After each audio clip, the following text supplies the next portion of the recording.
Bana, ukiachana na Diamond Platnumz kuonekana kabisa kwamba ni moja kati ya wasanii ambao wanatokea Tanzania ambaye ana mafanikio makubwa sana kwenye masuala mazima ya kulinda brand pia, lakini pia ni moja kati ya wasanii ambao tunaweza kusema ni kioo cha wasanii hapa Tanzania. So ni kwamba kulikuwa kuna story ambayo siku ya jana ilienda viral sana baada ya kuonekana kabisa mwanadada Nandy kuonekana kupanda private jet, na kama inafahamika pia hata kwenye harusi ya bwana mkubwa Jux pia aliweza kukodi private jet kuweza kumfikisha kule Nigeria, lakini sasa hivi pia ameonekana kuendelea kukodi private jet, lakini hakuishia hapo tu. Bana, ni makubwa ambayo aliweza kujili huko ambako walienda ambapo ilikuwa ni Kenya, baada ya kualikwa kwenye shughuli moja ya harusi kuweza kuperform, ambapo inasadikika ni kwamba yeye aliweza kutunzwa milioni 50 ambazo hizo zilikuwa ni za kutunzwa tu kwenye harusi. Kupitia ukurasa wake wa Instagram aliweza post ambayo post hiyo ilikuwa na maneno ambayo ilikuwa nasomeka kwamba imagine kwamba unatunzwa milioni 50 kwenye show kama hiyo hapo. Yamekuwa ni mafanikio makubwa sana, na kuna baadhi ya post ambazo aliweza kuzipost kupitia ukurasa wake wa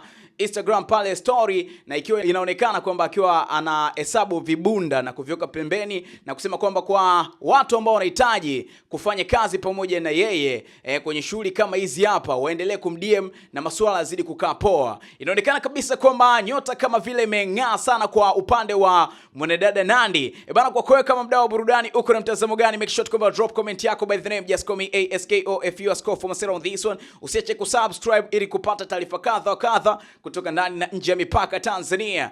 Until next time, bye bye.